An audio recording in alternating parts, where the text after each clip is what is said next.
You have been choosing women who drain your soul because you never learned to recognize the difference between authentic feminine power and the manipulation that masquerades as vulnerability, and Friedrich Nietzsche understood this dynamic better than perhaps any philosopher who ever lived.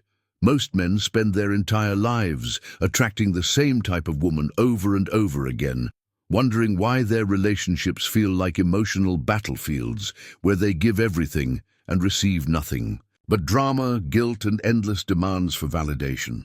Nietzsche saw through the illusions that keep strong men trapped with weak women, the patterns of behavior that reveal a character built on resentment rather than genuine strength, the subtle signs that distinguish a woman who will inspire your greatness from one who will systematically destroy it. What you are about to discover will change how you see every interaction, every relationship, every moment of attraction, because once you understand these 10 unmistakable signs, you will never again confuse emotional chaos with depth, neediness, with love, or victimhood with authenticity. The woman who constantly displays her wounds like badges of honor reveals something profound about her character. She has learned that vulnerability without strength brings attention, that playing the victim grants her a kind of power over others. This is not the authentic vulnerability that Nietzsche would respect, but rather a calculated performance designed to manipulate your protective instincts. She has never learned to transform her pain into wisdom, her struggles into strength. Watch how she speaks about her past, her challenges, her daily experiences. Does she frame everything through the lens of what was done to her, rather than what she chose to do with what happened? The truly powerful woman takes responsibility for her responses, creates meaning from her suffering, and uses her experiences as raw material for self-creation. She does not remain forever frozen in the role of the wounded child seeking rescue from a strong man. This pattern reveals itself most clearly when you try to encourage her growth or suggest she take action in her life. Instead of rising to meet the challenge, she retreats deeper into her stories of limitation and helplessness. She would rather remain comfortable in her familiar pain than risk the uncertainty that comes with genuine transformation. This is the opposite of what Nietzsche called the will to power, the drive to overcome oneself and create new possibilities. The mediocre woman lives her entire existence according to scripts written by others. She believes what she is supposed to believe, wants what she is supposed to want, and becomes upset when you dare to think differently. Nietzsche called this the morality of the herd, and she embodies it completely. Her opinions are not her own, but borrowed from magazines, social media, friends, or whatever authority figure she has chosen to follow this week. Notice how she reacts when you express an idea that goes against popular opinion or challenge something everyone else accepts without question. Does she engage with your reasoning? Or does she immediately retreat to what others think, what is socially acceptable, what might make people uncomfortable? She has never developed the courage to stand alone with her own thoughts, to risk being wrong, to form her own values through genuine reflection and experience. This intellectual cowardice extends into every area of her life. She chooses careers based on what looks good to others rather than what calls to her soul. She decorates her life with symbols of success that mean nothing to her personally. She follows relationship advice from people who have never experienced the kind of love she claims to want. She is terrified of the responsibility that comes with authentic choice, preferring the safety of doing what everyone else does, even when it leads to a life of quiet desperation. The woman trapped in mediocrity reveals herself most clearly through her reaction to excellence in others.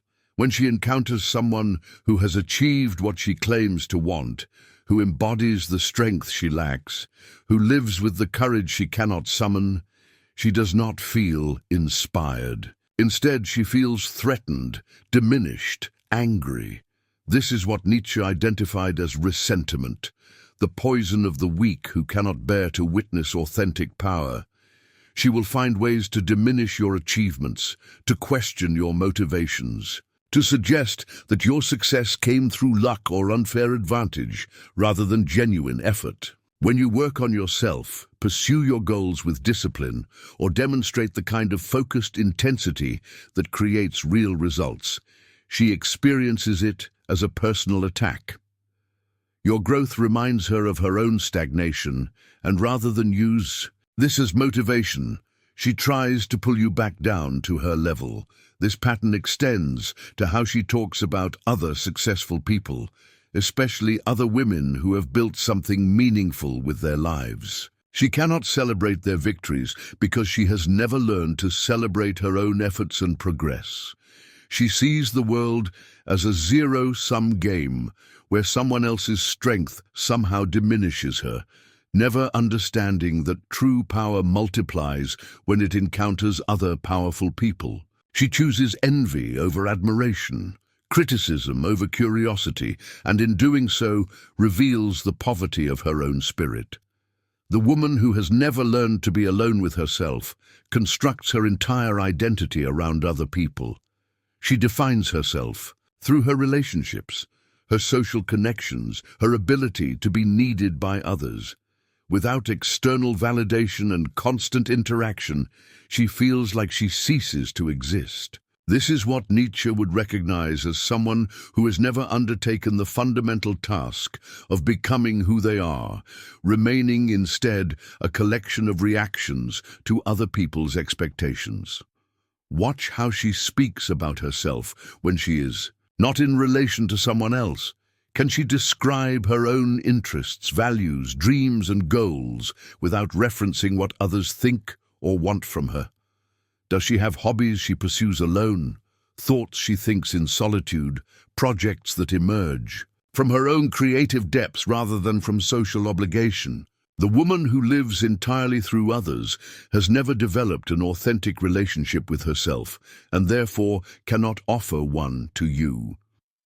This dependency reveals itself in how desperately she clings to relationships that have clearly ended, how she tolerates disrespect rather than face being alone, how she immediately jumps from one connection to another without pause for reflection. She fears the silence that would allow her to hear her own voice, the stillness that would reveal who she actually is beneath all the roles she plays.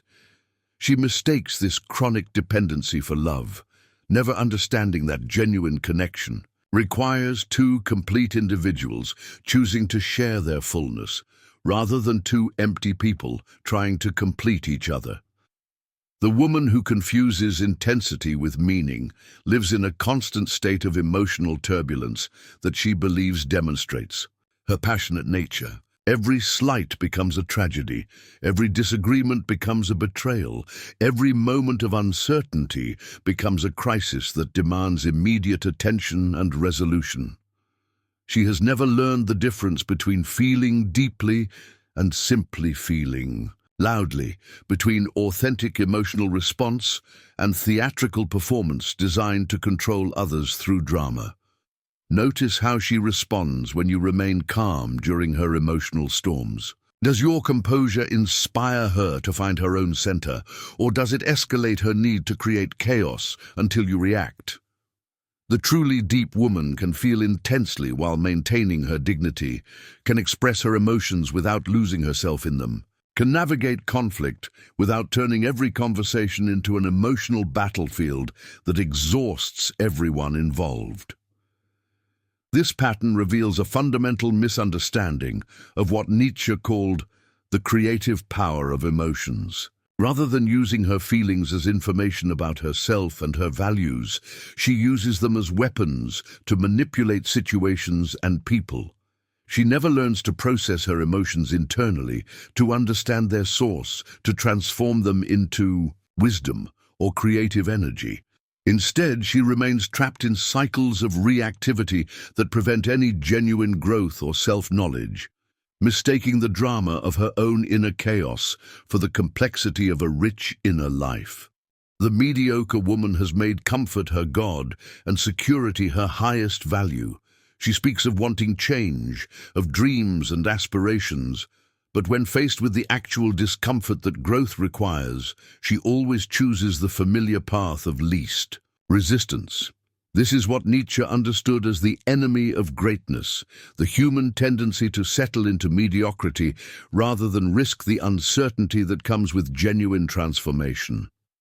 Watch how she responds when life presents opportunities that require her to stretch beyond her current limitations. Does she embrace the challenge with excitement, or does she immediately focus on all the reasons why it might not work, why it is too risky, why she should wait until conditions are more favorable? She has never learned that growth only happens at the edge of discomfort, that every meaningful achievement requires leaving behind the safety of what you already know. This attachment to comfort reveals itself most clearly in how she handles your own growth and ambitions. When you pursue goals that require sacrifice, discipline, or temporary discomfort, she becomes the voice of doubt and discouragement. She wants you to stay exactly as you are because your evolution threatens the predictable world she has constructed around her need for security. She chooses the slow death of stagnation over the temporary discomfort of becoming, never understanding that true security comes from developing the strength to handle whatever life presents rather than trying to control circumstances. The woman, who has never learned to speak her truth directly, becomes a master of emotional manipulation through guilt and shame. Rather than stating what she wants or needs clearly, she creates elaborate scenarios designed to make you feel responsible for her unhappiness. She sighs meaningfully, makes subtle comments about how other men treat their women, or reminds you of past mistakes during unrelated conversations. This is the opposite of what Nietzsche would recognize as noble communication, the courage to speak directly even when it risks conflict. Notice how she handles disagreements or unmet expectations. Does she tell you honestly what bothers her and work toward resolution, or does she create an atmosphere of tension that forces you to guess what you have done wrong? She has learned that making you feel guilty is more effective than making a direct request, that shame can control behavior more reliably than honest conversation. This reveals her fundamental disrespect for both you and herself, treating the relationship like a power game rather than a partnership between equals. This pattern becomes particularly toxic because it prevents any genuine resolution or growth. When problems are never addressed directly, they never get solved. They simply accumulate into resentment and distance. She chooses the temporary power that comes from emotional manipulation over the deeper satisfaction that comes from honest communication, never understanding that relationships built on guilt and shame eventually collapse under the weight of their own dishonesty. The truly powerful woman states her needs clearly and accepts responsibility for her own emotional responses rather than making them your burden to carry. The woman who cannot bear to be alone with her own thoughts reveals a profound disconnection from her authentic self. She fills every moment with noise, activity, social interaction, or digital distraction because silence terrifies her. In the quiet spaces where self-knowledge emerges, she encounters aspects of herself she has spent years avoiding, truths about her choices and character that she is not prepared to face. Nietzsche understood that solitude is where the individual is born, where authentic values are discovered, where genuine strength is cultivated. Watch how she responds to time alone, to quiet evenings, to moments when there is nothing to do but be present with herself. Does she use these opportunities for reflection and self-discovery, or does she immediately reach for her phone, turn on the television, call someone to fill the space with familiar chatter? She mistakes being busy for being fulfilled, mistake social connection for self-knowledge, and in doing so remains a stranger to her own depths. This fear of solitude makes her emotionally dependent in ways that drain your energy and limit your own growth. She needs constant reassurance, continuous attention, endless validation, because she has never learned to provide these things for herself. The woman who can be alone without being lonely, who can enjoy her own company and use solitude as a space for creativity and reflection, brings a completely different quality to relationships. She chooses to be with you rather than needing to be with someone, anyone, to avoid the discomfort of facing herself. The mediocre woman constructs her entire worldview around comfortable illusions rather than confronting the harsh realities that would demand her growth. She believes what she wants to believe about herself, her relationships, her circumstances, and becomes hostile when presented with evidence that contradicts these cherished fantasies. This is what Nietzsche recognized as the slave morality that prefers pleasant deceptions to the difficult work of seeing clearly and acting accordingly.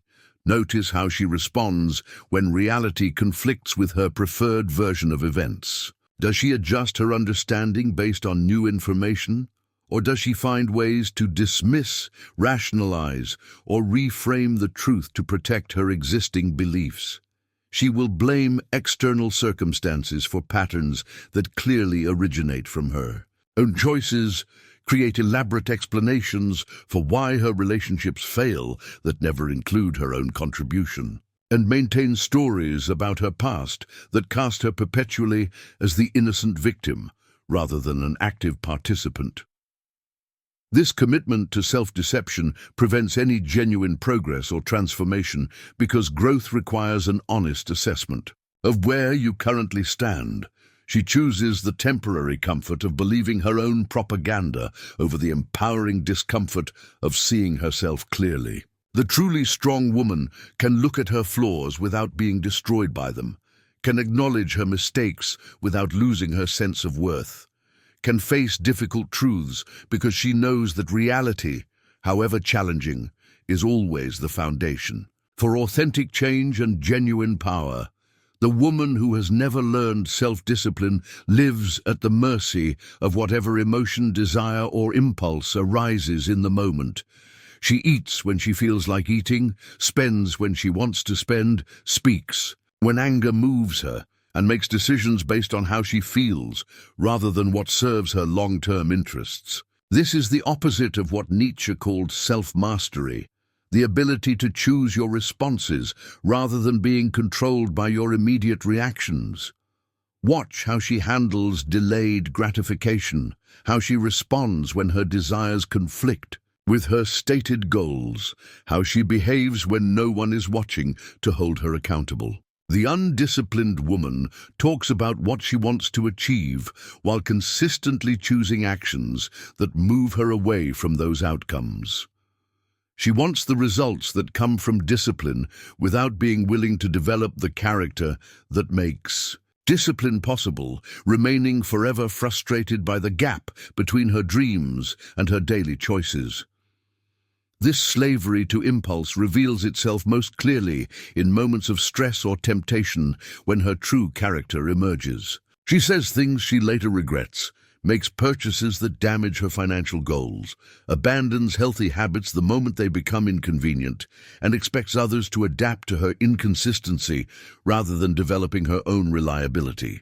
The truly powerful woman has learned that freedom comes through self-discipline, that genuine strength means choosing your actions based on your values rather than your momentary feelings, that mastery over yourself is the foundation for any meaningful mastery in the external world. The question that will determine the quality of your entire romantic life is this: are you choosing women who challenge you to become your highest self, or are you settling for those who keep you trapped in cycles of emotional exhaustion and unfulfilled potential? Nietzsche believed that we attract exactly what we unconsciously think we deserve. So tell me in the comments what patterns you recognize in your own relationships and what you are going to do differently starting today. If this opened your eyes to truths you have been avoiding, subscribe to this channel because we are just getting started on the journey toward authentic masculine power and the relationships that will actually fulfill you.